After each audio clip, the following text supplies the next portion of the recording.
What is going on, guys? Welcome back to another episode of Sloppy Saturdays. And today we are going over our top 10 running back rankings.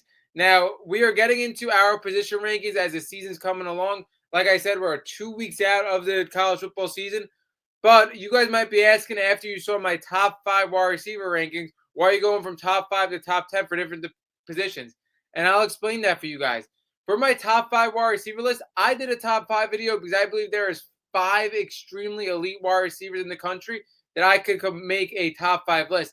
With the running backs, I feel like the running back class is weaker than in previous years, and I don't want to leave too many people out, especially when I'm splitting hairs from rank 6 to rank 7 to rank 8 to rank 5. I don't want to leave people out, so that's why I made this one a top 10 list. Now, we are going to go over one honorable mention for this top 10 rankings, but I want to let you guys know as well, like I said, we were talking about pass production a lot when I was doing my top 5 receiver rankings. Early in this list, a lot of these players are projection plays, what I think they could possibly do this season that may not have the numbers in college football that you might be expecting for a top 5 for a top 5 or 10 player at their position. Anyways, let's get right into it. My honorable mention is Jaden Ott. Jaden Ott is a transfer coming into Oklahoma. I think he's in a great backfield with John Mateer. Now, everybody knows the questions with John Mateer. If you guys want to see that video, also have that one as well. But I think Jaden Ott coming into last year, we talked about him as one of the best running backs in college football. A running back that's great as a pass catcher, but not only that, super elusive as a runner. Now, last year he had an extremely down year. If you guys didn't know, he was hurt, banged up a little bit as well. He was not used right. Now, I didn't put him in this top 10 list because, again, like I said, going into last year, I thought he was one of the best running backs in college football. I thought he was a sure thing to be drafted in the NFL after last year. But like I said, after a crazy rocky season, I'm not really sure what to expect from him at Oklahoma. I could see a path where he just completely comes back at Oklahoma and becomes a top 10 running back. Or I could see, the same things as last year. I don't really know what to expect, but he definitely has the talent and a good situation to be an honorable mention on this list. Now we're going to get into our top 10 running backs. Coming in at number 10, we got Dylan Edwards out of Kansas State. Now, you guys may look at Dylan Edwards and say 546 yards, 5 touchdowns. Why do you have him in your top 10 list? He also had 133 yards receiving with 2 touchdowns. Again, you're looking at a guy with 600 yards and 7 touchdowns. Why do you have him in this list? Now, like I said, this is a projection play. I think Dylan Edwards is really one of the most explosive running backs in college football. I think this guy could definitely beat you when he gets to the outside. Not only that, he's a threat in special teams, and I think he's also one of the best pass catchers in college football as well. When we look at Dylan Edwards, his freshman season, he had 300 receiving yards. And when you saw him at Colorado day one against that TCU team, he absolutely exploded for big plays. Like I said, he is such a big play threat, Dylan Edwards. And last year, we're sitting behind a running back in DJ Giddens that is in the NFL now. Got drafted to the Colts. So, again, he was behind an NFL back. I think Kansas State is a hot up-and-coming offense. I think Avery Johnson is only going to help him in the RPO game because Avery Johnson is one of the most explosive rushing quarterbacks in the game right now. And I think Dylan Edwards, again, there is going to be a limitation. That's why he comes in at number 10. You're looking at a guy that's 5'9", 170 pounds. Like, his game is not going to be running in between the tackles.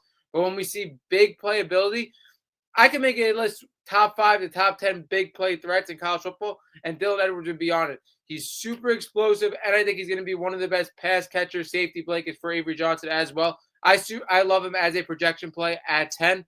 At number 9, we have another projection play in Justice Hayes. I really like Justin Hayes. I think he went to the right situation in Michigan. When we look at how Michigan's been developing running backs, we see NFL backs coming out of Michigan year after year. Not only that, we see them with pro quarterbacks like J.J. McCarthy and great passing threats like a Roman Wilson, like a Colston Loveland, and they still go to rush first style offense.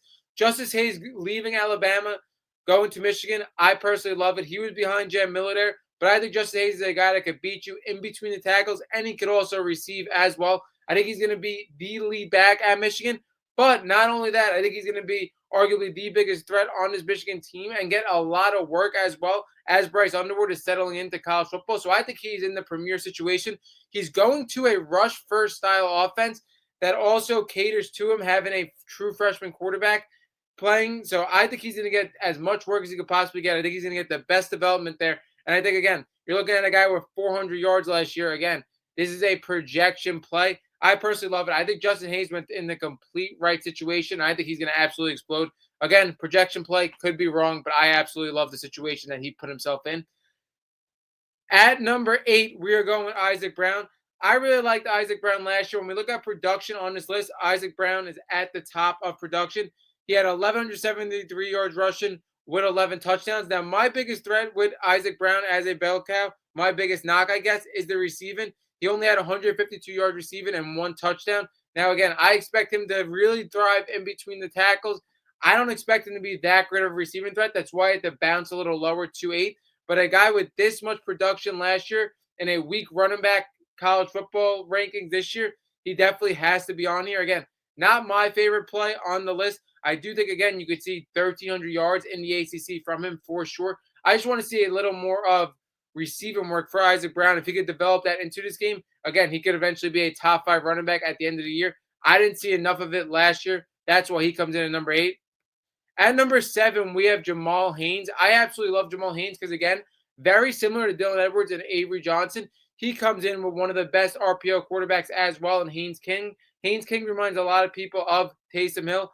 I think he's going to thrive in this offense yet again. And when you look at Jamal Haynes, this is one of the people on this list with multiple years of production. His 2023 season was arguably better than his 2024 season. When you look at him, 1,059 yards and 7 touchdowns in 2023 with 151 yards receiving. Then he had 944 yards last year, 166 yards receiving, and 3 touchdowns receiving. I really like Jamal Haynes. I think Jamal Haynes is another big play threat. I think his size is also pretty good at 5'9", 190 pounds. Like, I really want to see Jamal Haynes get to the outside, and I also want to see more receiving work. He's very different from Isaac Brown to me. Like, I think Jamal Haynes could definitely catch the football. And I think, again, like I said, in this Georgia Tech team that is a little more experienced, and I think a team that's going to come out hot and improved experienced team, I think Jamal Haynes is going to have another great season. I expect a little bit of 1,300 yards, and I want to see, 200 plus yards receiving as well. Jamal Haynes, very talented back. I love him. At number 6, we have Quindravion Wisner. Quindravion Wisner, I believe, really is such an underrated back because when you look at this Texas team, I feel like he wasn't the first person you thought of.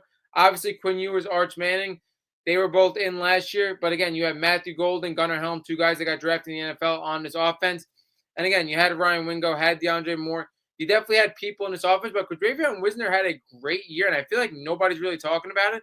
This is a guy with nearly 1,400 total yards in college football out of Texas, and he had a good running back behind him in C.J. Baxter, and he also had Jaden Blue in his offense as well. Like, this offense was absolutely loaded at the running back position, and this guy still managed to have nearly 1,400 yards. I don't know how he was able to do it. Now, I expect him and C.J. Baxter to split a little bit. That's why he did come in at 6 because I don't know how much possible production he could have this year because in my opinion, Texas probably has the second best running back room in the country when you look at combined backs with Dravion Wisner, C.J. Baxter. I expect them to both be NFL backs one day.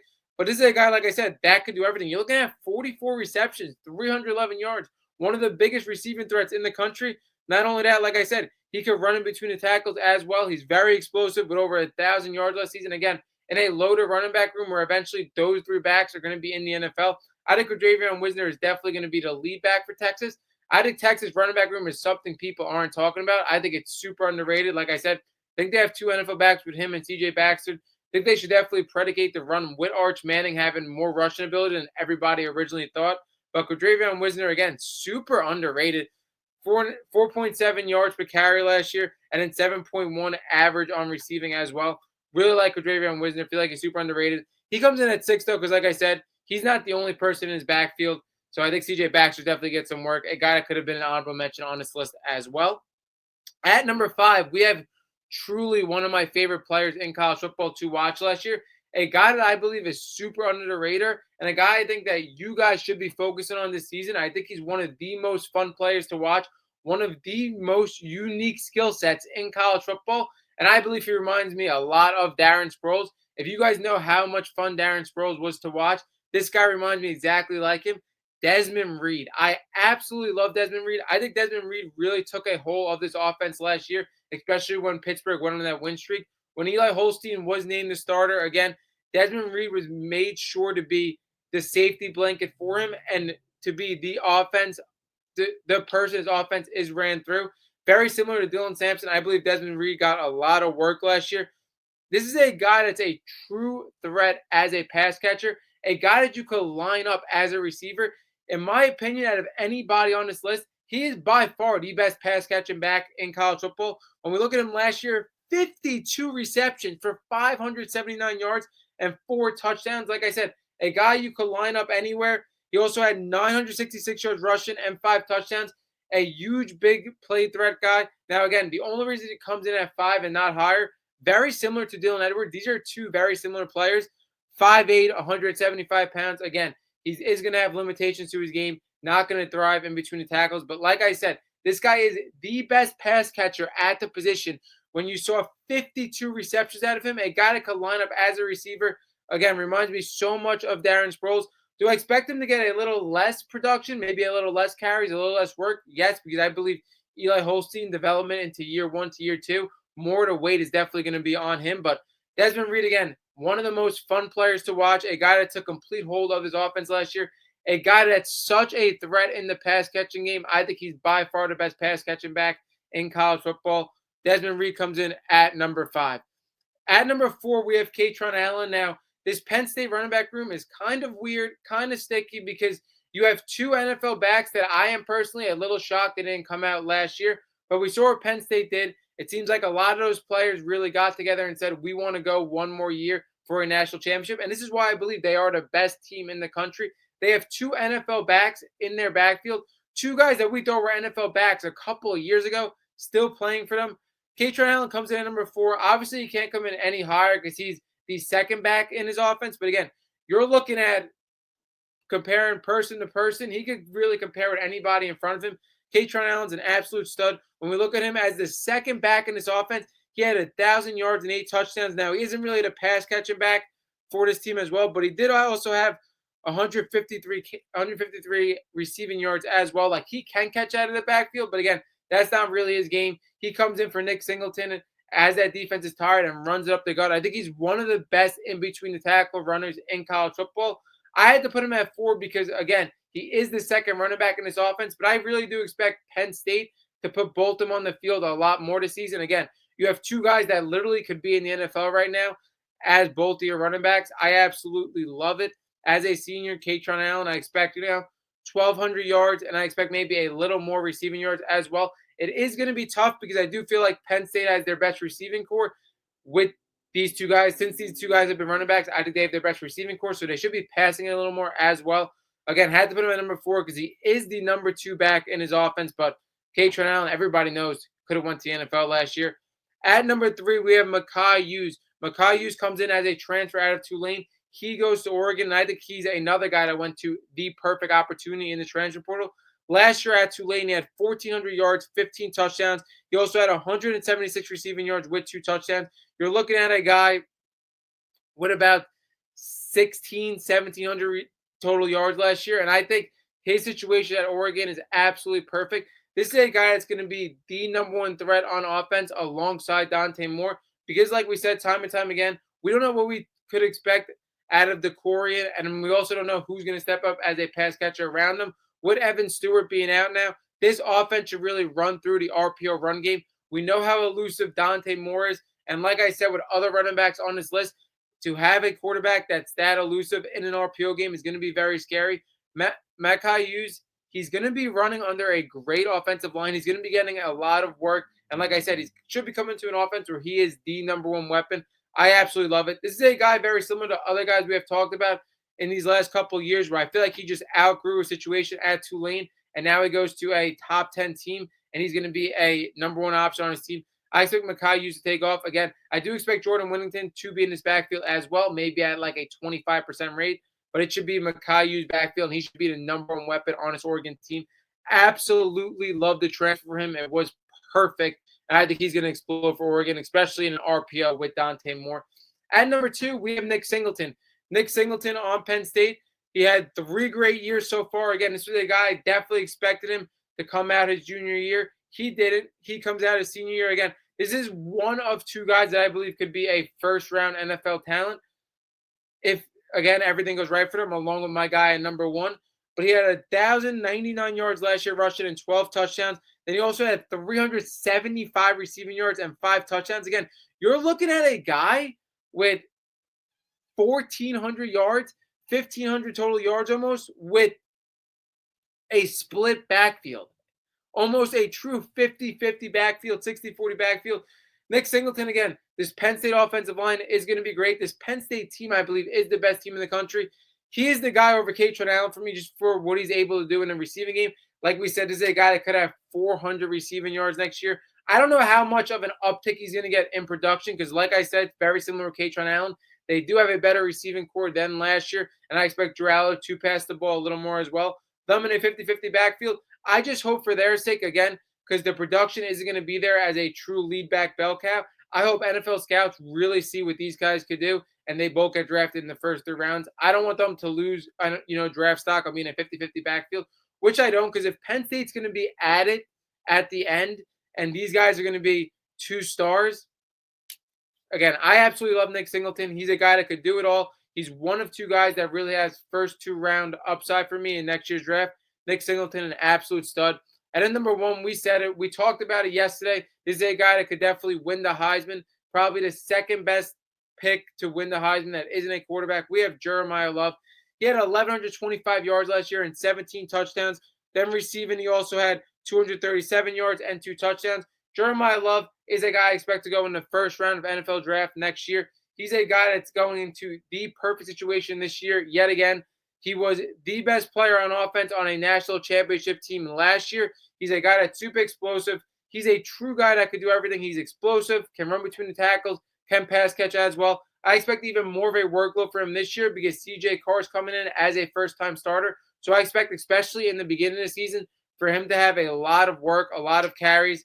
Again, their receiving room did get a little better. That is something I want to address from my last video. I said that I wasn't a big fan of their receiving room, which I'm still not, but keep in mind, that's for a top 5, top 6, top 7 team in the country. I think they have a weak receiving room. I like Jaden Greathouse, and I like some of the ads they made as well. Like, the receiving room isn't bad, but he's by far the best option in this offense, and I expect him out of anybody on this list. He's the one that's going to have the most talent and the most production out of anybody on this list. That's why he comes in at number 1. Jeremiah Love, a complete stud. The offense is going to be run through him the first 5 weeks for Notre Dame for sure. That wraps up this video of top 10 running backs in college football. Drop down below who I missed on this top 10 list, who you really like, who you think is going to explode.